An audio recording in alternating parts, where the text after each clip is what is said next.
Hello and welcome to the Comic Conspiracy, episode number 99 for the week of March 11th, 2013. We've got a crazy amount of people here tonight. Let's get right to it. Who is with me? And Charlie. Now, Charlie, I know you were fighting for your spot to jump in there with all the other people on this night's episode, but how do you feel about that? Are you okay with all the crosstalk? I mean, and it's gonna be a crazy night. Oh, I just push people out of the way. That's okay, how I but do you're it. big. You can do that. Yeah. You're tall. You can do that.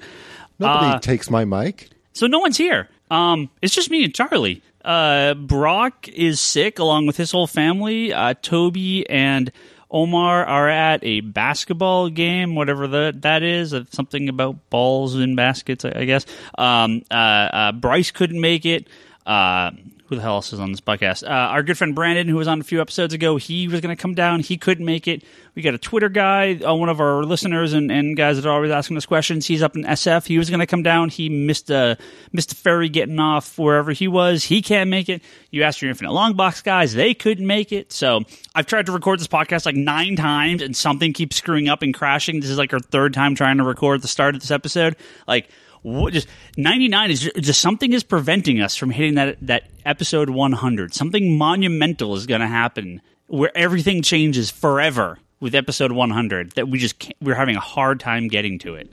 So Are you trying to say you're going to have Brock be the host from now on, and it's going to be monumentally different because Brock is going to be in your chair? We need some people to still listen to this podcast, okay? If Brock took over, it'd be like, oh, there goes Deborah. It's like the one time I did the Geek Box.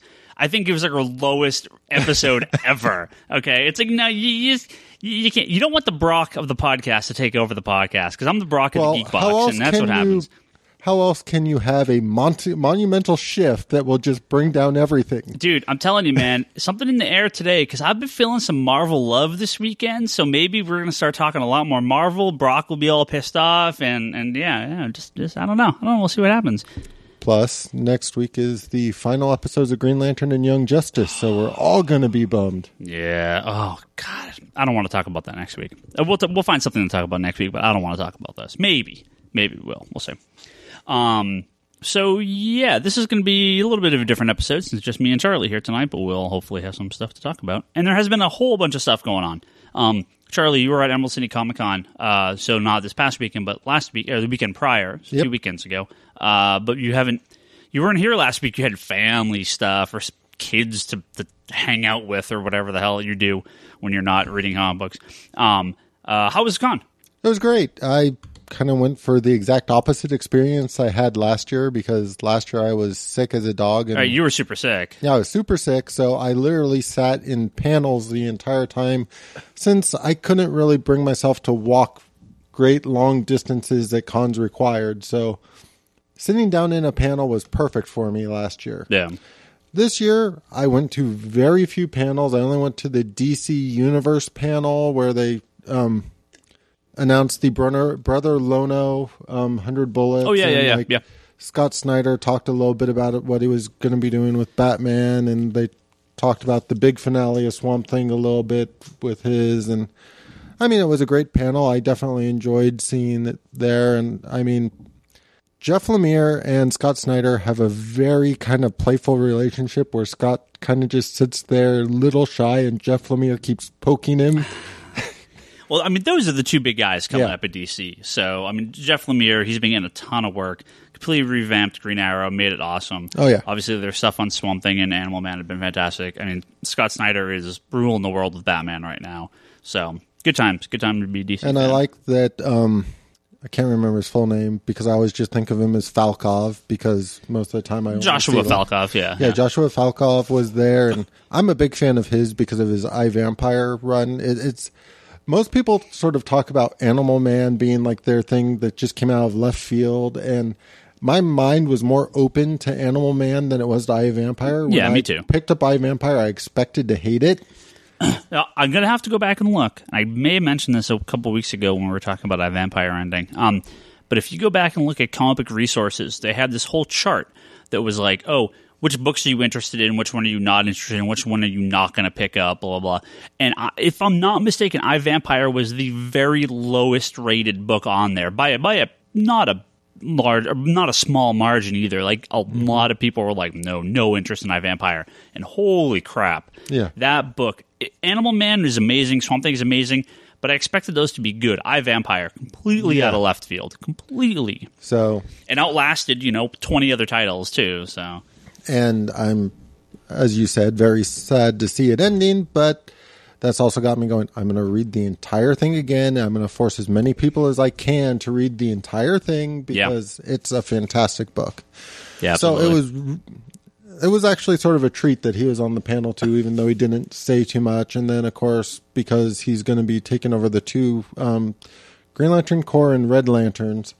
So, no, it was really nice to see him there too. So that was a great panel. Had a lot of writers and artists in it that I respect a lot. So it was definitely a treat for me there. Nice.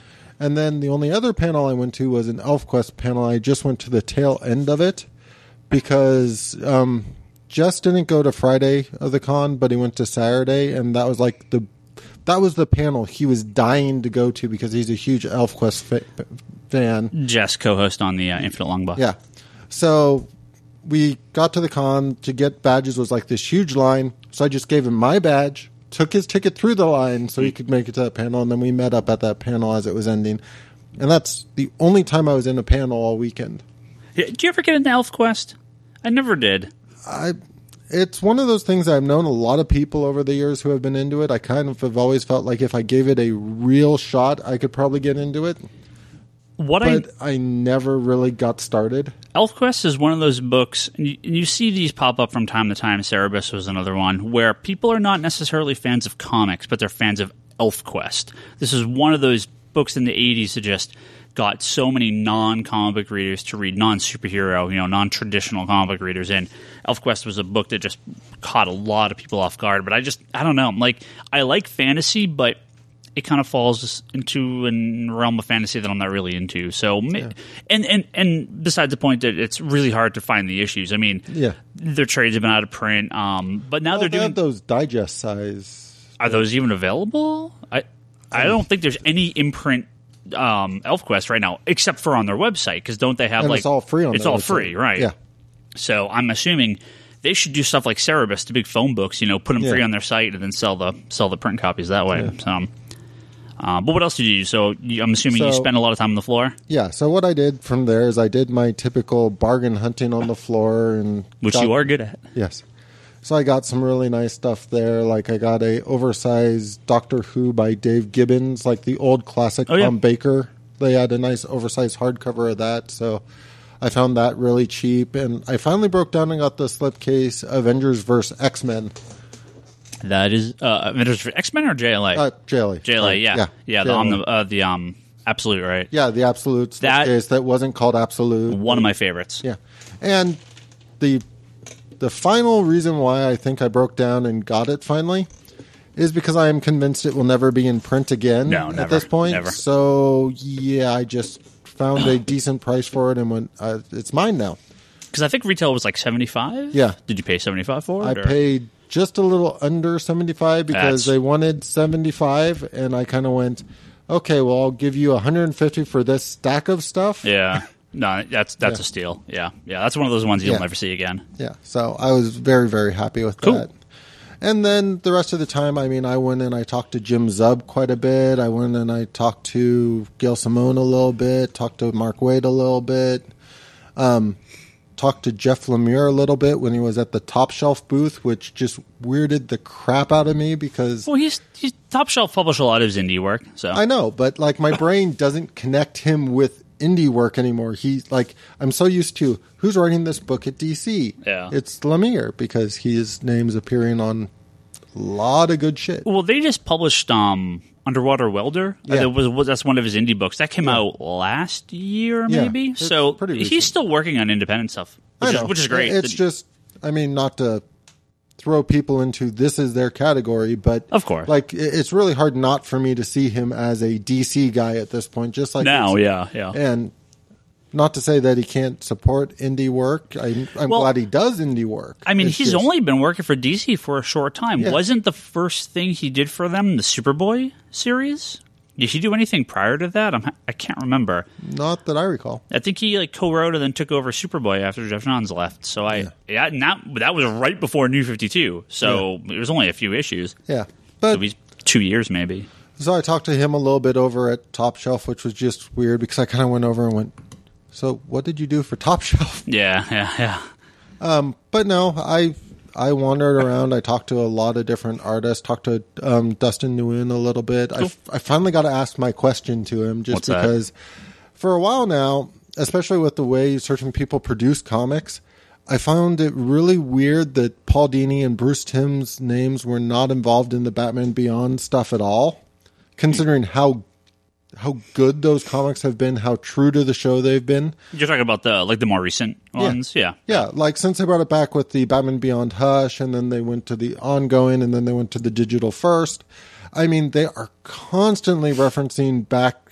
They even like the most recent in-print issue, they had a flashback to basically the end of Return of the Joker and added a little bit there in terms of sort of the well, they had the flashback to the end of a flashback of Return of the Joker. Right. Basically, after the Joker had been killed, they kind of had a flashback with Commissioner Gordon and Batman and Barbara sort of talking about, well, what do we do with the body now? And don't cut off his face. So it was just one of those things that, like, I can't help it. It feels so true to the show that I kind of like, it feels like it should have been produced by Dini or Tim, but no, evidently, like, even though he does talk to Paul Dini and stuff, they've never talked Batman Beyond or anything like that. But that's always the kind of thing that I just kind of wanted to know, and it was nice being able to just walk up to him and ask.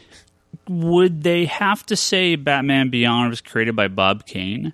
Does that count to characters like that? I guess not, because Azrael has been labeled by his creator, and all the other characters. So I guess not.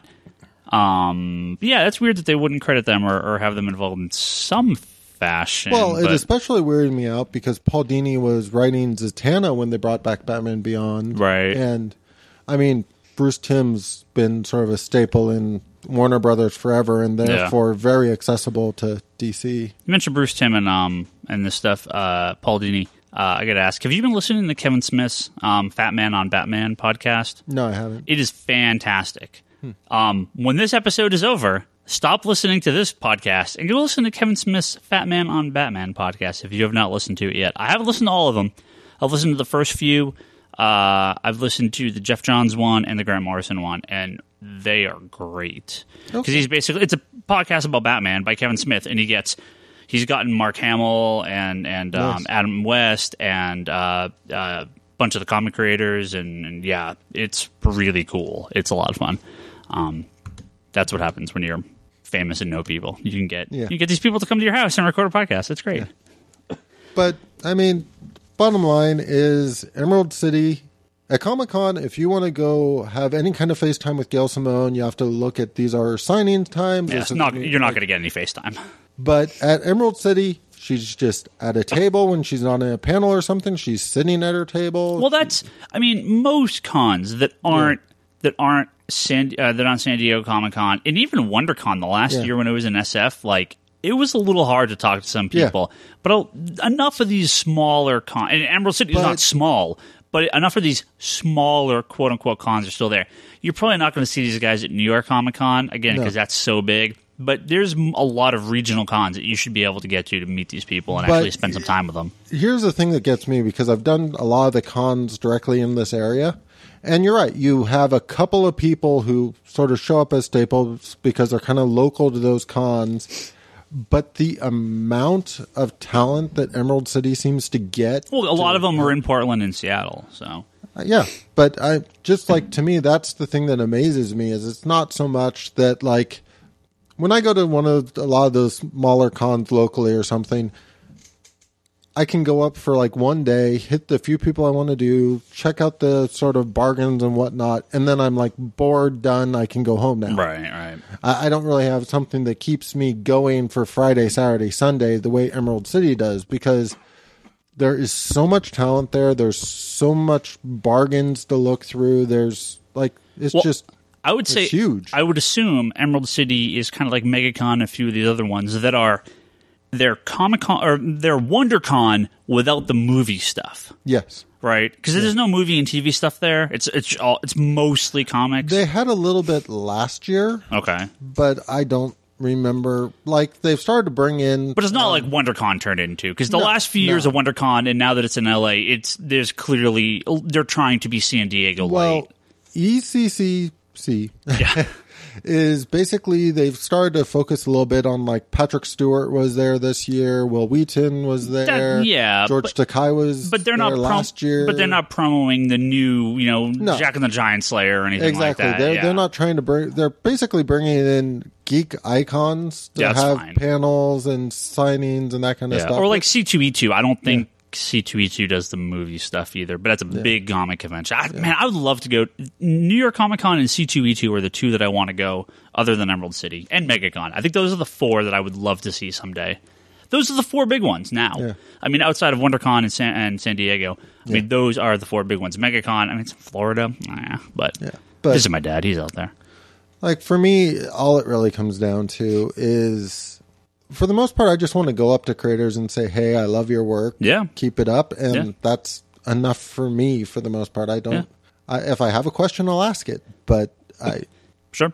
And at these kind of conventions, you can do that. You don't have to wait through a crazy line most of the time. You can just walk up and be like, hey, I love your stuff. Yeah. And which is great to do. I mean, again, it's so hard to... Most cons, you can't do that. Yeah. So... All right, we got to I'm going to read a couple questions here, and then we'll talk some, South by Southwest, because there's a bunch of stuff going on. And my Twitter feed is freaking out, so let's talk about South by Southwest for a minute here while I'm doing this, because I apparently can't get into what... Okay, this is like the episode from hell, I swear it's going on. I don't know what the hell's happening. Like, am I losing my internet connection or something? I don't know what's up. Well, anyway, while that's loading, let's talk about South by Southwest. Hipster music turned tech con South by Southwest was this past weekend. Actually, I guess it's still technically going on today, right? I think so. Marvel had a bunch of stuff to talk about. Most of it pretty cool, actually. Except for, well, we'll get to that. They announced a bunch of crap that they're doing, mostly digital tech and a bunch of random stuff. One thing they're doing is they're starting a new program called Earth's Mightiest Show. Hosted by Blair Butler, who was on like Attack of the Show and did some stuff for G4, and G4 is gone now, right? Yeah, G4 died. Yeah. So it looks like they're going to be doing... I'm assuming this is a web series. Yeah, this is a web series. So they're going to have like some of their... they're basically taking all their web shows and their various things that they've done and kind of merged into this one Earth's Mightiest Show. So which is cool. There's been a huge push in the last few years, especially the last few years, about video content on websites. I don't ever watch hardly any of it. If I'm like, oh, cool, an interview, I click it, it's a video, I'm like, oh, never mind, and I just don't watch it. I don't know why. I just don't watch... I'll watch anything with Stan Lee on it. Yeah, I just don't watch any of this stuff. So I'm not the crowd for this, but I prefer, oh, cool, written interview. Cool, I'll read that. Yeah. Because I'm usually doing this stuff when I'm at work or when I'm like, oh, it's kind of late at night. I don't want to turn on speakers. Oh, pause my music, interrupt people who are in this talking in the shop. Oh, I can't hear them now. I just like to read it as I get a chance. So these video interviews, on these video shows, I don't usually watch any of this stuff, which is unfortunate because it seems like there's some cool stuff, but I just don't have the time, really. Yeah, the only sort of channels I watch on YouTube is every once in a while I'll go check out some of the stuff at Geek and Sundry, the Felicia Day. Yeah, I've never seen any of that stuff. But then they also have I'm trying to remember the name of the channel, but it's basically Stan Lee's channel where they have like Cocktails with Stan and a bunch of other stuff. And Stan Lee I love Stan Lee, so I can watch him having interviews with Nathan Fillion and stuff like that. Yeah, that's cool. I just, I don't know. I just never watch that stuff. I don't know why. Well, my Twitter seems to be working here again. Let me see if I can read a few of these questions before we talk about the rest of the stuff that are on there. Because he did announce more stuff, but yeah, what is happening here? Well, let's talk about what else they talked about first, because apparently this is not going to happen. They announced their 52 teaser, which Marvel had been teasing for a while. This they're teasing something 52, and it turns out it's going to be their expansion of their digital comics, or web comics. I don't know what the hell they call it. Do they have a name for it? Infinite Comics. There you go. Which is their exclusive digital content. And they're going to be doing 4 13-chapter storylines. The first, Wolverine, Japan's Most Wanted, by Jason Aaron, which is nice. And then they'll have other stuff after that. So this is sort of like what DC does. DC has 5 a week, though. So it sounds like Marvel's going to do 1 a week. I assume they'll expand on that as time goes on. I don't... DC didn't start with 5 a week either. No. And they haven't... Have they canceled any of theirs? I think it's all the same. It's because Little Gotham's is kind of a special thing. Well, yeah. Emmy Comic Girls is still going. Legends of the Dark Knight is still going. Yeah, I think they're all still going. I don't think they've ended any. I think they might have ended the Arkham. Did they? Maybe. Might have. Maybe that's what Superman's taking over? Maybe. Because Superman hasn't launched yet, right? The first issue, because they pushed back. I always wait for the print. So. Yeah. Well, they scrapped the Orson. Little Gotham. It sounds like they scrapped the Orson Scott Card story. Yeah, it's kind of hard when the artist pulls out. Yeah, we'll see what happens there. But that's that's cool. So Marvel's getting into that, and I assume they'll print these as well. I mean, DC does so good with those, so it'd be dumb for them to not print it. Marvel's 2 other big announcements, though, actually, there's 3. They had a lot of stuff. One thing is called Project Gamma. That sounds very weird. Yeah. I had a friend who was at South by, and he said it sounded really dumb, and then he saw it, and it was like, that's actually kind of cool. So it's something that doesn't sound good, but when you actually see it in motion, or in action, I guess, it's cool. They're taking this non-repeating musical score and putting it to their motion comics, or not motion comics, but their Infinite Comics, right? Yeah. So but I believe it's just the Infinite Comics. This isn't for all their digital books, is it? I'm assuming it's starting just with the Infinite, but who knows what their long-term plans are. So it's basically a soundtrack that the music rises and falls during action sequences and whatever, and it's not like a repeating loop. It's actually like an exclusive score for these comic books, which is cool, but why? Well, the thing that I'm wondering about is it's very easy to match up a score with a video because you kind of have a certain... You can kind of control that based on the cues within the video. Right. But people read at different paces, so are they just going to get a little bit and then it's going to be dead silent until they go to the next? Is it that's what I'm wondering about. It sounds like it's not. It's like it's a kind of adaptive score that as you turn the panel or page, so it's not just like a dun-dun-dun, dun-dun-dun, dun-dun-dun, like it doesn't repeat. It actually kind of goes through this, and then certain panels it'll pick up, certain panels it'll slow down. Mm-hmm. And it sounds cool, but I don't know if anyone wants this. I don't think so. If this is... It just seems weird. I mean, I guess it could be cool. I just don't know. Again, I get when you see it in motion, it's supposed to be better. So I have a weird question for our audience, if anybody has the answer to this. What's that? So way back when Marvel started putting up a lot of their digital content for free, I remember that's how I read Ultimate Spider-Man and stuff. They used to be that it would actually load the artwork and then it would load the word balloon, so you could actually see the art before you had the word balloons and stuff put on top of it. And I love that. I love seeing the original art before you put on the lettering and everything else. Yeah. And I've wondered if the monthly service they have for Marvel that basically is you can come here and read whatever for that monthly fee. I'm wondering if that uses the same interface, or is it still pretty much the same kind of Comixology interface with the... Don't know. Just because, personally, that's one thing I kind of really wish they would add to Comixology or any of those digital things, is I'd love it just right-click, remove word balloon. Yeah. Well, they do have things with Comixology with you can expand out the art and you have all the different variant covers and stuff. But it's funny you mentioned there Marvel's Digital Comics Unlimited service, Marvel's DCU. We were talking about that a few, maybe even last week, where someone was asking, is there going to be a Netflix for comics? We had mentioned this. Well, it turns out Marvel is actively going to update this as they're moving it over to an HTML5 format, moving it onto iOS. They're going to have apps for it. Right now, there's 13,000 comics on there. It's $10 a month or $60 a year. You can go on there.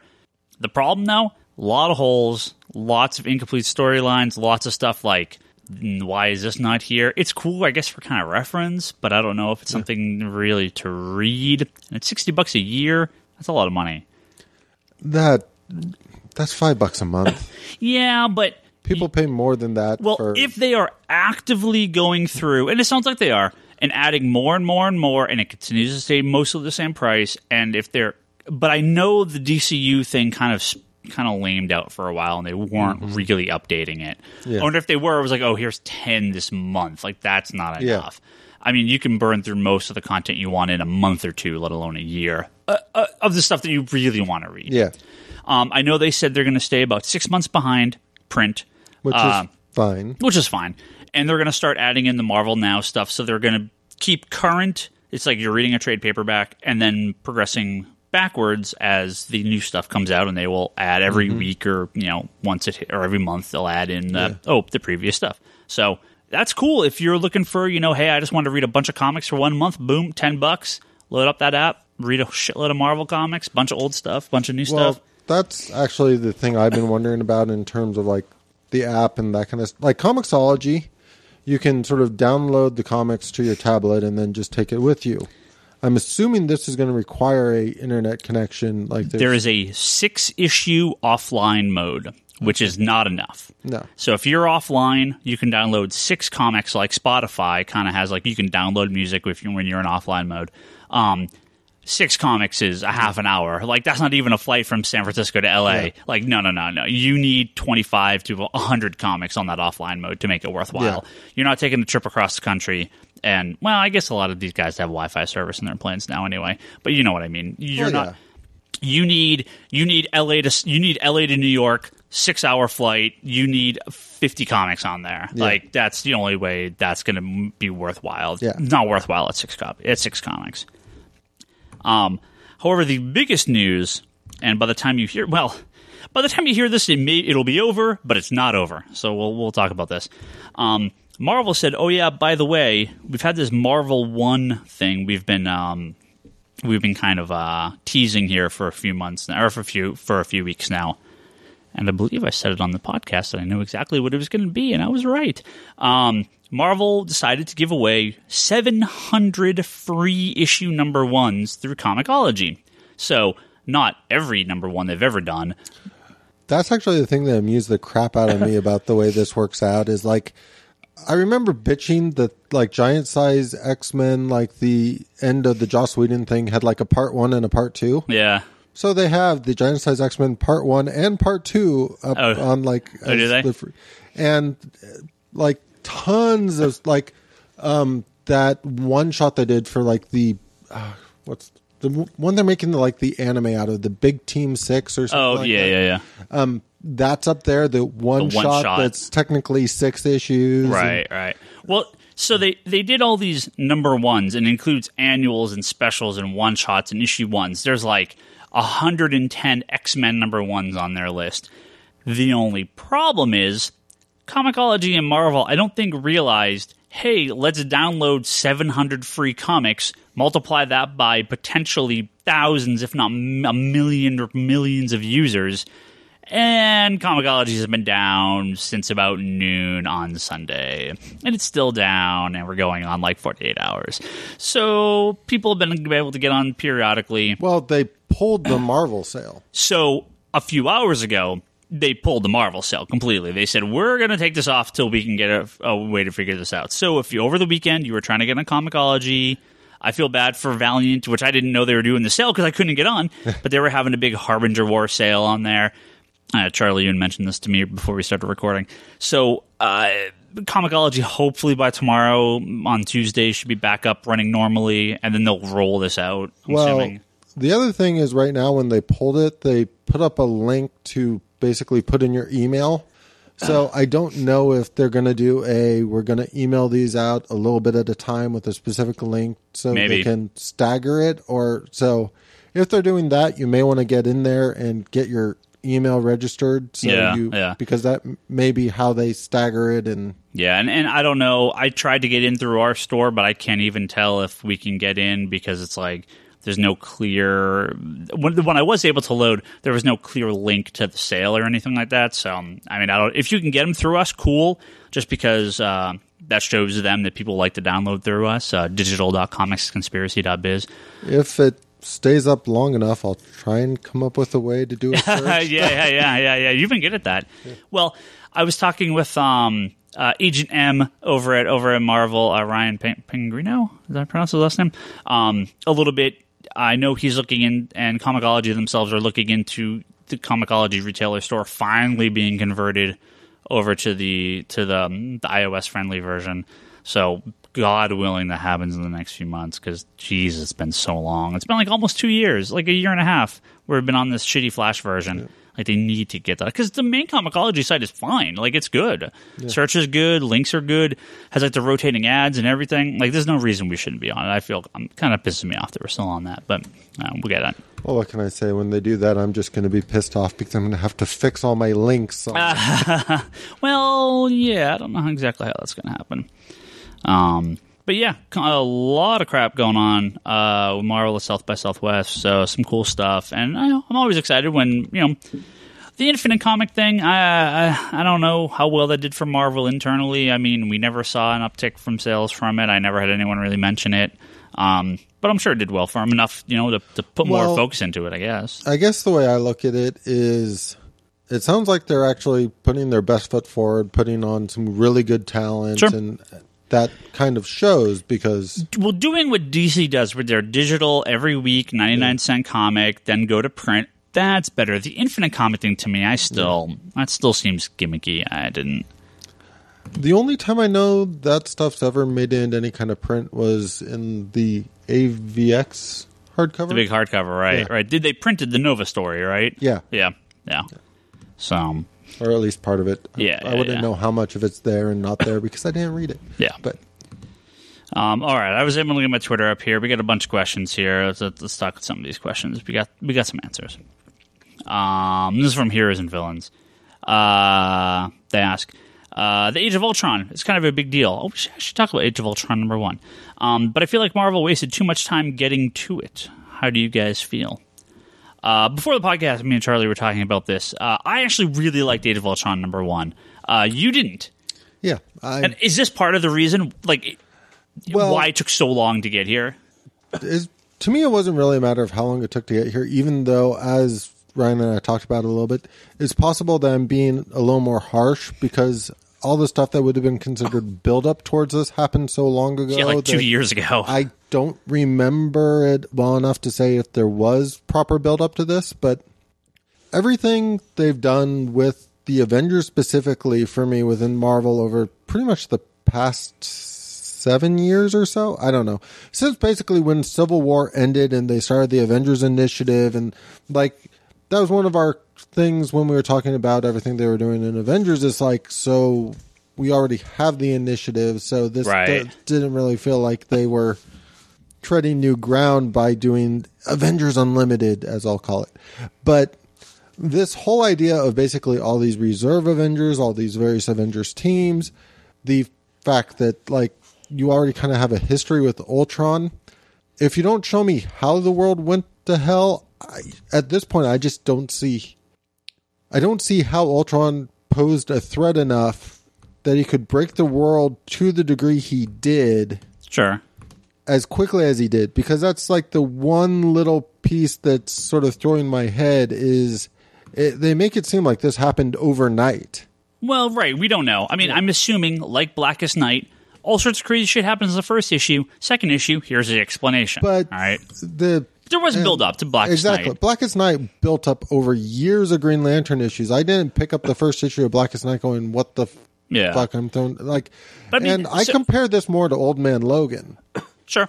Because Old Man Logan, you start out, the world's gone to hell. You kind of have an idea of how the world's structured now, but it's been a long enough amount of time Right. that it sort of feels like you kind of got excited to find out the pieces that led to this sort of post-apocalyptic Marvel world. And I'm assuming we'll get that in this. And that's sort of the other thing is, I know I've never personally really had a problem with Bendis at all, so I have enough faith in his ability to unfold the story that he'll turn it around pretty quickly, where if there's a lot of other writers that if they were doing this, I'd be like, oh my God, we're going to get another Fear Itself. But well, so Age of Ultron, for people that didn't read the first issue or haven't been following this, it was an event that was supposed to come out years ago, right? It was supposed to come out like in 2010, right? Day. 2011, 2010, something like that. Yeah. Basically, it's a post-apocalyptic future. Ultron is post-apocalyptic present, maybe. Or at this point, past. Yeah. Ultron has taken over. It was hinted at in Avengers like 12.1, I think, which is one of the Bendis issues. That was like a kind of a prelude to it. There's a Free Comic Day book, and then it never happened. Yeah. So it is a weird mix-up because it's like, well, when does this take place? How is it involved? Yeah. Do you by any chance remember the issue they did semi-recently with the weird cave painting? Yes. Like at the end, right? Where it's like kind of the timeline or whatever? Yeah. Because I think that's the only place I might be able to find a hint of where this is actually happening now. Oh, okay. Yeah, I mean, that's all I could think of, so...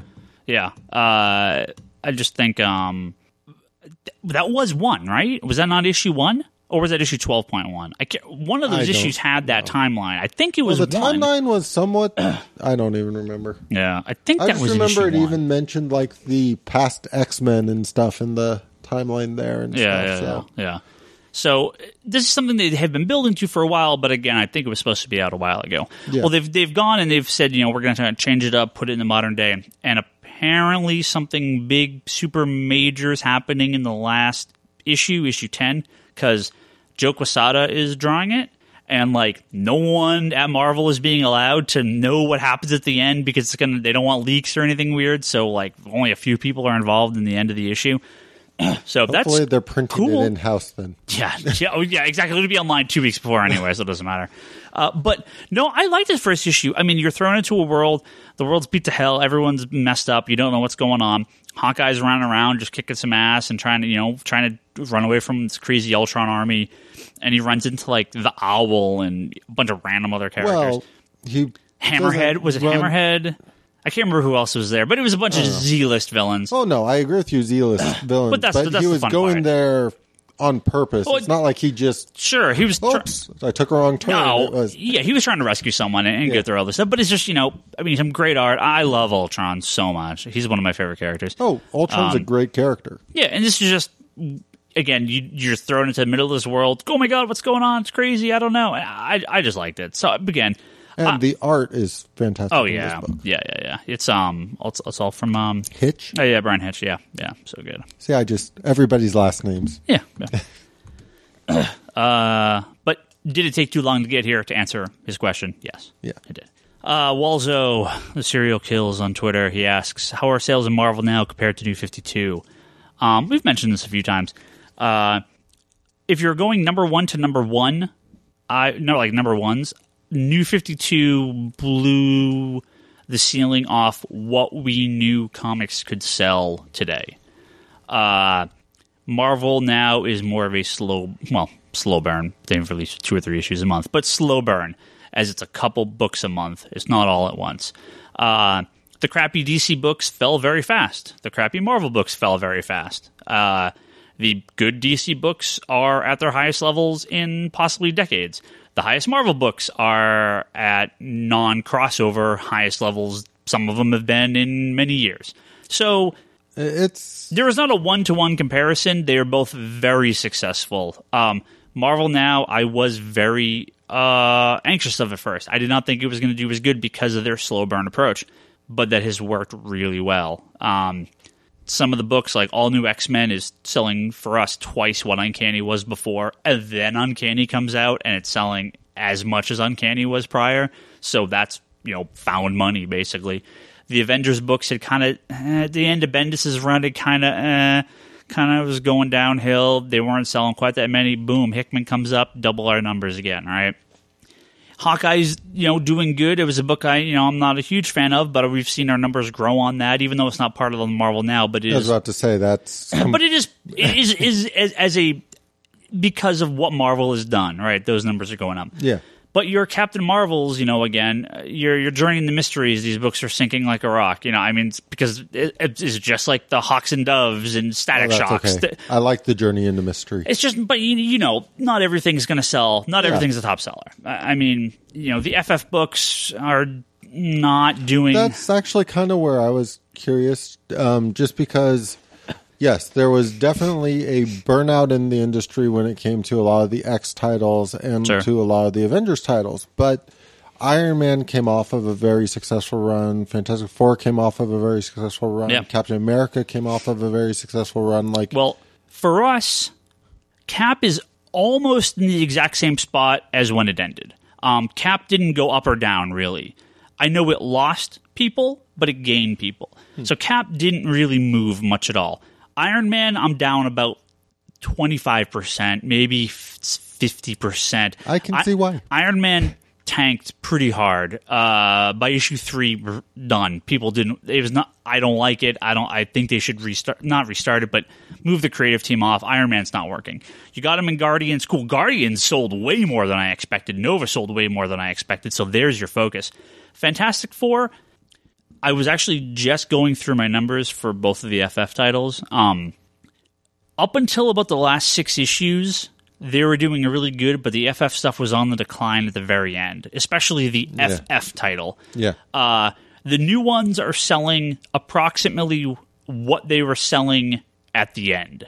So they did not see a jump to the earlier Hickman numbers at all. I mean, I ordered a lot of the number 1s, but then by number 2, just down. Secret Avengers, I'm up like 300% from just the first issue alone. Again, we don't know what that'll be at number 2. Again, that was actually a very good book. Very good first issue. Uncanny Avengers, 4 issues in, and that number is, we're shedding readers left and right on that book. Your Dark Avengers, your Red She-Hulk, why bother? But Superior Spider-Man, I'm selling more of those every week than prior. And again, not part of the Marvel now, but it's a part of this relaunch that Marvel's been doing. New Uncanny X-Force, right there with the previous series. Cable and X-Force, sorry, Charlie, not doing too well. I'm not surprised, even though I will continue to support it. Doing better than X-Men Legacy, I'll give you that. So Marvel to me... I would be pissed if Cable and X-Force was doing worse. Marvel's about 50-50 right now. DC, again, DC canceled all their low-selling books. They relaunched, new titles. Again, some do better, some do... the highest-selling DC is still higher for us than our highest-selling Marvel. The mid-level Marvel is higher than our mid-level DC, but DC is replacing their lower-ending stuff where Marvel's letting their lower-ending stuff go. So I'd say it's kind of a draw-ish, because Marvel makes up a lot of that middle. DC owns the top and the bottom, and Marvel for us owns the middle. And there's a lot of books in the middle. And I think, because you can only have a couple Batman and Justice Leagues. I mean, those outsell everything by 200%, right? I mean, there's nothing even comes close to touching those. But I sell as much Saga as I'm selling, my top-tier X-Men books right now. Mm-hmm. So it's... The Marvel owns the mid-list. DC owns the top and bottom. Is there something? I was just going to say, I'm wondering if this constant changeover is keeping their total sales at about the same. Like, you've always talked about how, by the nature of comics, there tends to be the sort of slow decline no matter how good a book is. Basically, sure. It sort of goes down. And I'm trying to... I've been a big fan of, The World's Finest, Earth 2, Phantom Stranger. I mean, they've launched some great books after the New 52. Yeah. But I don't think any of those books have, as you said, hit sort of the top list. They tend to just fill out more in the middle. Yeah, no. Well, your Vibe, Katana, they launched mid-tier. They're going to drop to low-tier. All the ones that have come out, but then you have your upcoming Superman Unchained and Superman Batman, and all of a sudden you're going to have 2 more top-selling books for DC books. Their mid-tier DC's mid-tier tend to be the stuff that launched initially. All their new launches have either been top or bottom. I haven't had a new DC launch that's really mid-tier. I'm trying to think. I'm surprised. Is Phantom Stranger not mid-tier? That's bordering on lower part of the DC stuff for us. But I don't know if you saw the new previews. I hate when I see Fantastic Books in low. Well, I don't know if you saw the new previews, but they're renaming it Trinity of Sin because there's a new Pandora series coming out. Yep. So, I mean, then I guess my advice to people is go buy Phantom Stranger. Yeah, that's a great book. So let me see if I got another question on here. I got one from Bryce. Not a question, but it was a comment from Bryce, and I wanted to, since we're talking about the new previews, I want to find this real quick. Where is it? So earlier today, DC announced all their solicitation info for this would be May? All right, May or June? I don't remember what it is. Must be June. No, it must be May. Because it's okay, what are we? It's March? This would be the March previews. This will be the end of March previews. This would be the April for June. So June previews. Yeah. They announced their Superman Unchained, and they had the official info on that and all the official solicitation, and as well as Superman Batman. And I noticed something. Is it Superman Batman or is it Batman Superman? Batman Superman. Batman Superman is $3.99 at 32 pages, which means 20 pages of comics and 12 pages of ads. No backup, no digital, $3.99 for a 20-page comic. Superman Unchained is $4.99 for a 20-page comic with like this tip-out poster thing. But it does have a backup in... No. It's listed as 32 pages, which means 12 pages of ads and 20 pages of comics. I could have sworn, though, if you read the description, it says backup by... It was listed as 32 pages, so unless Jim Lee's only doing 10 pages, I don't know, or 12 pages.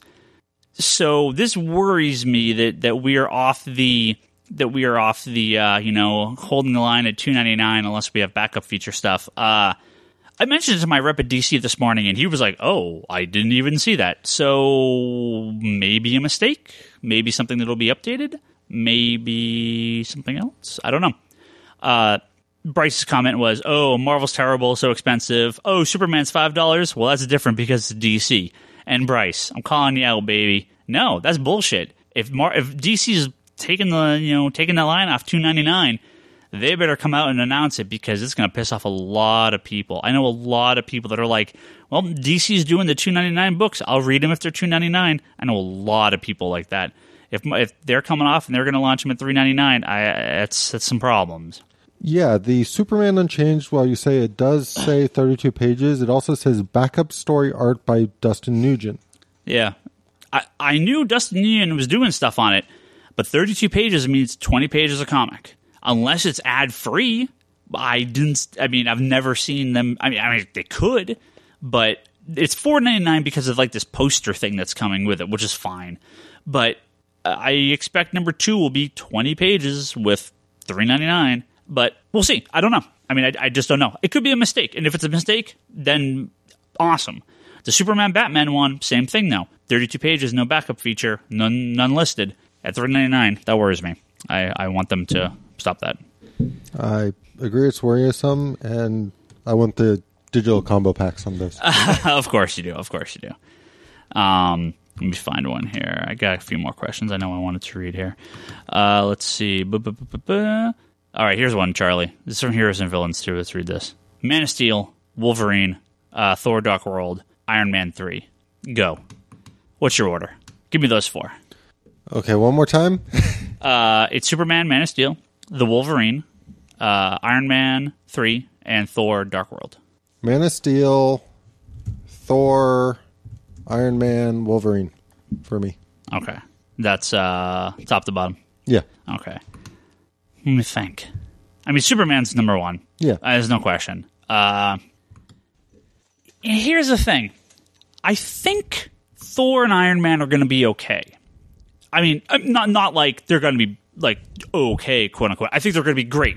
We've had good movies with them already. I think Marvel knows what they're doing. I may be a little more interested in Wolverine because this is their last shot. If it doesn't work, no, it's done. I mean, they made a lot of money with that first one, but the reviews were terrible. Yeah. If this one doesn't succeed, if this one doesn't pull through, they could be hurting. I want Wolverine to succeed. I'm not worried about Iron Man, and I'm not worried about Thor. Those should be fine. Therefore, that said, I'm probably looking forward to Wolverine the least, but I want it to succeed the most. Other than Superman. I want Superman to succeed the most. As you said, it's Superman is just because, as funny as it is, the fact that Zack Snyder and he's known for a certain action style that I think could really work for a Superman movie. Sure. I'm like beyond ecstatic to see what would be considered a true live action Superman fight in movie form. Like that as long as he delivers that, I'll be blown away and happy. Thor, just because it's funny, because Thor 1, when I walked out of the theater, I would have rated it probably the lowest of the Marvel movies for me. Now, is it lower because you didn't like it, or is it lower just because something has to be at the bottom? Well, the reason I put Thor second is because when I came out of the first one, it was like I came out with super positive things to say about all the other sort of Marvel movies. I came out of Thor saying, they delivered as good a Thor movie as you could ever make, but I wasn't like super attached to a single Thor movie. But I've realized, because I really like Thor, when I go back and rewatch Thor, you like it more. Yeah, it's one of those movies that I think I've gotten more enjoyment out of watching it since I purchased it on Blu-ray than like. I liked Iron Man. I liked Iron Man 2. I've watched the crap out of both of those movies. Yeah. But I think Thor has a better repeat performance for me than either of those two movies do, which is kind of weird. Is it because it's a little different? I think it's because it's a little different. I think part of it just has to do with the fact that it's definitely got that sort of... If you keep Thor in Asgard the entire time, I'd be happy, and it's got a lot of Asgard in there. I love Anthony Hopkins as Odin. I just... Oh, yeah, he was great. Yeah, I just... Hands down, like, that movie for me is one of those... It was sort of like the I, Vampire, that when I read the first issue of I, Vampire, I was very much like, well, I'll read the next one, but I wasn't sold on it. But, like, by issue 3 or 4, I'm like, holy crap, this series is good. Yeah. And that's kind of the reaction I had watching Thor. Is like the first time I saw it, I was like, well, that was good. I'm glad I went to go see it. Second time I watched it, it was kind of like, yeah, that was actually a fucking good movie. Yeah, totally. So I think I'm just because of the attachment that grew over time to the first Thor movie, I'm a little more excited about the second. Yeah.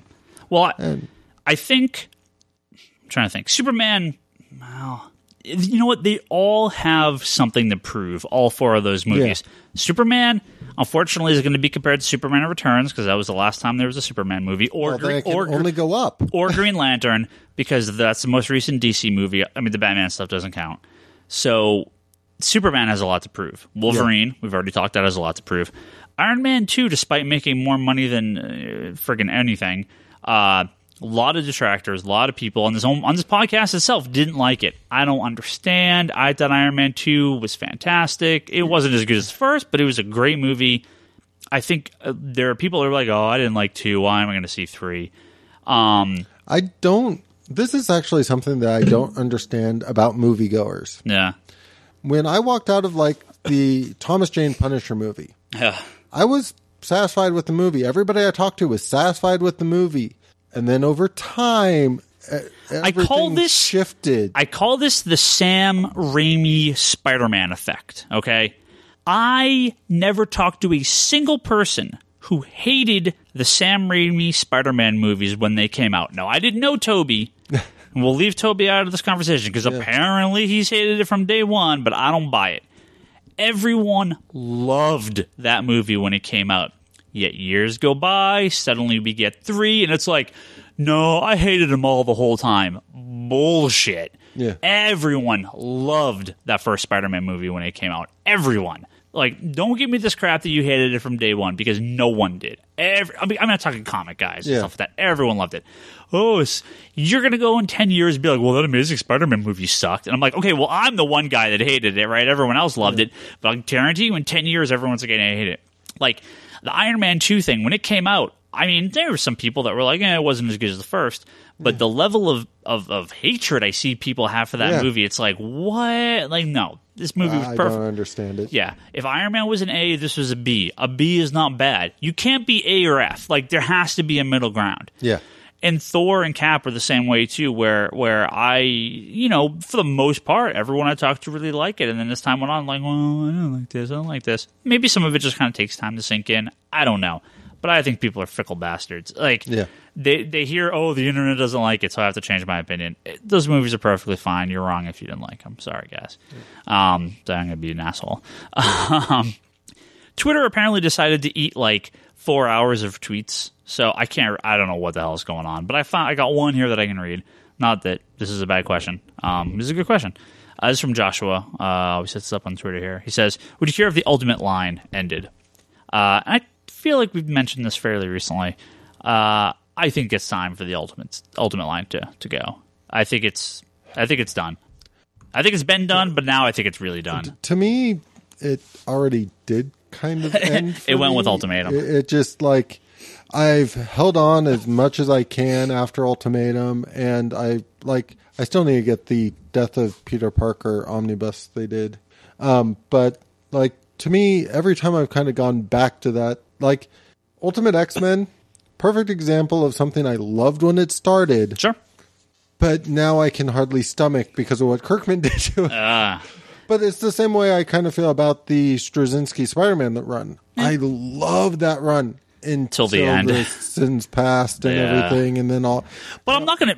But I'm not gonna say those first 30 issues weren't good, because there was great stuff in there. 40 issues maybe. Yeah, but that's to me, it just sort of there's the bad breakup syndrome with that. Sure. The breakup was so strong after reading Sins Past that it kind of makes me go, well, I kind of want to look at the stuff that happened before it again. But then every time I think about it, I think of the bad breakup and go. Well, I broke up with the Ultimate Universe so long ago that to me, people ask what's, this issue come out? And I'm like, I have no idea. Do they even publish that? I see a blank spot on the wall when I look at the Ultimate books. I just don't know. You can't do anything with them. They've burned so many bridges in that universe. They've killed so much stuff and changed it, which they should have done from the beginning. It should have been drastically different from the beginning. It just wasn't quite different enough.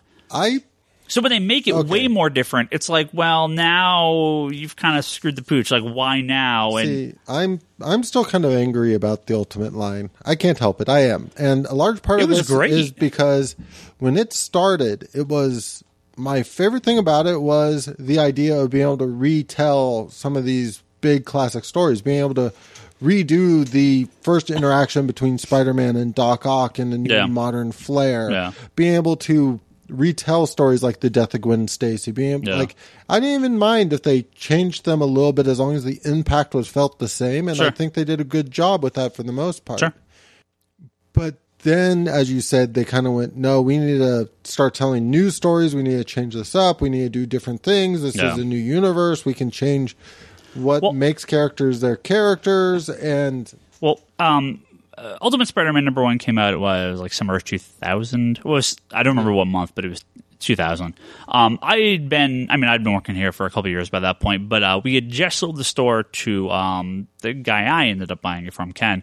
At that point, I was doing a lot of the ordering with him, and I remember when this was solicited, we had just had Spider-Man Year 1, right, which was the terrible John Byrne Spider-Man, or Chapter 1, I'm sorry, the terrible John Byrne Spider-Man 1.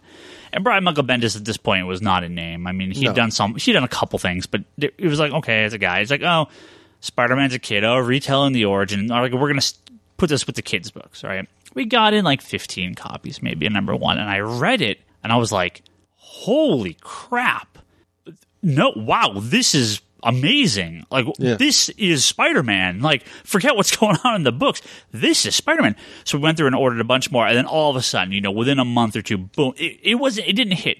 It wasn't the day number 1 came out, but it very soon after. And by Ultimate X-Men, and then when Ultimates came out, God, we ordered hundreds of copies of that. Yeah. And those books were the hottest things when they came out. I just felt that it was interesting what they were trying to do. They were doing new takes on old stories, which is cool. We're seeing a little bit of that in the New 52, which is why a lot of people compared New 52 to Ultimate, which makes sense.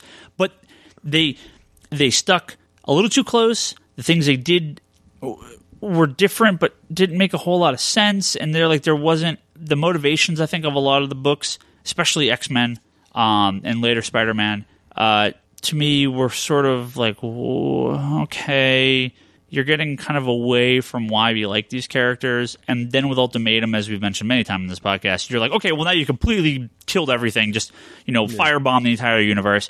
And then when they started to back up, they made the mistake of being like, oh, and it's Bendis on Spider-Man doing the same thing still, and no. And it seemed very gimmicky, and they've restarted it a few times now, and it just, nothing has worked. But I guess that's, as you said, the reason why I'm kind of loving the New 52 in some ways has, as you said, the same kind of thing where the Throne of Atlantis story is taking a lot of classic themes and a lot of classic story arcs in the past, and they're doing it again, but it's great. It's wonderful. I love it. I don't sit there going, oh, well, they're just rehashing an old story. No, it's a great story. It's worth telling in this new setting, in this new way with... Well, and I know Batman Superman is going to do like flashbacks and retelling, and we didn't talk about it, but they announced the Batman 0 year, which I will always call Year Zero, because why is it not called Year Zero? The new arc in Batman, it's going to kind of go back to early days of Batman by Scott Snyder and do like, oh, here's how we made the cave and some early villains he fought. So I like going back and retelling those stories. I have no problem with that. It just, at some point, these things sort of kind of... Well, I guess my general point is I understand that you can't go back and tell Emerald Twilight within Green Lantern because that mythology sort of stuck around with the New 52. Right. But there's a part of me that's like, it's really too bad that they've already established that Bane broke Batman's back at some point. Huh. Because... I would love to see that first sort of interaction with Bane again and build up Bane's character back to what he was originally that way. And yeah, but I think you kind of know where it's going. That's why I think you could retell Origins, because that's always interesting to sort of update. But I don't know if you can retell like the death of Superman, because we've already been there, or like the killing of Gwen Stacy. Like we've already seen this, and most people will argue we've seen it better because it's the original version. So I don't know that you need to do that. But I mean, I wouldn't be totally against it. Well, I guess, and here's the reality of it to me. Yeah. I think you could retell the death of Superman. Sure. But you can't drag it out the way the original dragged out. You would have to sort of like only do a couple of issues without Superman. And you bring like it back right away, and like you're talking about like the Return of Superman stuff. Yeah, you would basically need it didn't actually go for all that long, because I got those bound recently, so I got to go through all those books. It felt longer at the time, but it was only about maybe 6 or 8 issues. Well, I'm just saying, which is a while. At this point, it just feels to me like if they were going to do that, you can market it as we're retelling the story or redo it, but there's no allusion to the fact that this character is not really dead, that they're going to come back from it. So you might as well not try and... Well, does DC do a book called, like, The New 52 Classics? Where they take... I would love that. Classic storylines, redo them in the New 52. So here's your new version of Crisis, 3 issues. Here's your Death and Return of Superman, a 4-issue miniseries, right? I'm just throwing out numbers and names here.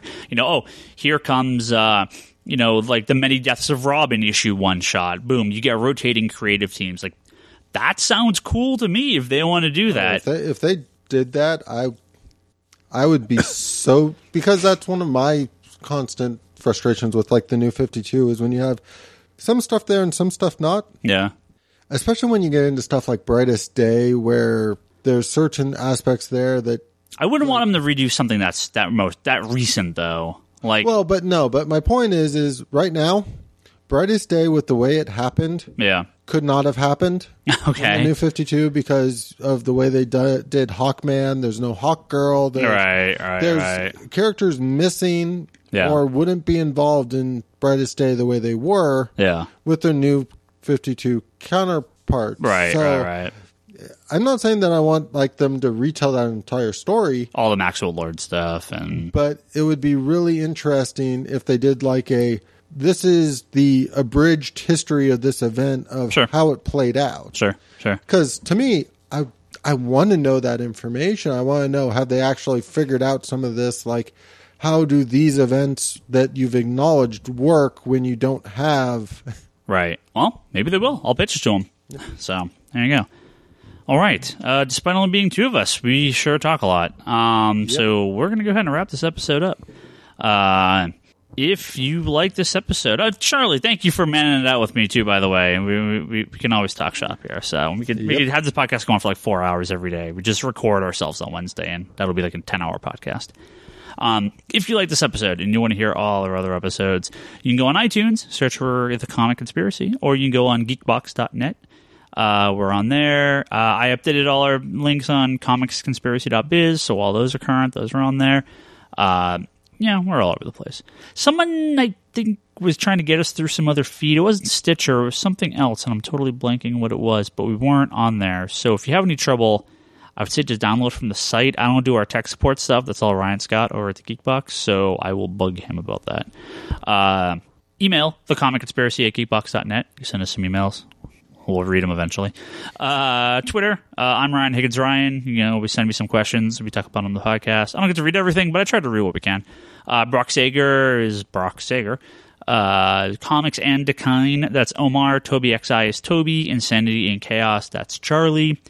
Brock's got his blog, conspiratorbrock.com. I know he updated his Green Lantern reading list. People were asking for that, so that's on there. Comicsanddecline.com, that's Omar's blog. I know he's pimping his HeroClix stuff. We just did that big 1-year anniversary, which had a good turnout. You came by for that, right? Yeah, I stopped in for a bit. And I had to go. I wasn't able to stick around, but I heard it was a good turnout. Yeah. Infinite Party. Yeah. InfiniteLongbox.com? Yeah, InfiniteLongbox.com. I don't know if it was a .net or something. Nope. It's .com. That's up. You can go listen to Charlie's other podcast, Infinite Longbox, because they actually read comics on there. They don't just talk about them. What else we got? Toby. Comedy Button videos from Toby should be up, or maybe this week. First 2 episodes going up on the Comedy Button. They're going to be on YouTube. I believe it's like the opening song and first episode. It's from their big trip to Great America. That if that's not up now, it's up maybe this weekend. I'll double check. But that should be up really soon if it's not up already. Digital.comicsconspiracy.biz. Once their website opens up, you can start giving us some comics on there, or you can start buying some comics on there. So, well, there is the gift link. So yeah, you can gift those comics too if you want. So there's stuff there. Eventually, that site will be back up. So hopefully that's up. Yeah, I think that's everything. So we'll go ahead and shut this episode off. We'll catch everyone next week, episode 100. If you want us to read if you've listened to all these episodes and you actually still like this podcast, send us an email. We'll read a bunch of emails on the podcast. We'll read some tweets. We're gonna have a party next week. We'll, send me an audio recording of you congratulating us for 100 episodes, and I'll embed them into the episode. Maybe do people want to do that? I don't know. Ryan's fishing for ideas. I'm just saying, I'll do anything. It's episode 100, man. Blow the roof off this mother. Let's do it. He officially wants to jump the shark. Hopefully there's more than 2 people here next week. So send us your links to stuff and we'll comment on them, or I don't know what the hell we're going to do. We'll do something, we'll have die-cut covers for the episode or something crazy. But yeah, no, send us some, The Comic Conspiracy at geekbox.net. Or you can send us contact info through geekbox.net or on comicsconspiracy.biz. There's an email link there as well. Send us some stuff. We'll read a bunch of stuff on the podcast if you want to tell us stuff or congratulate us or yell at us for being terrible. We'll read all of it. So there you go. We will catch everyone next week for a big 100 episode.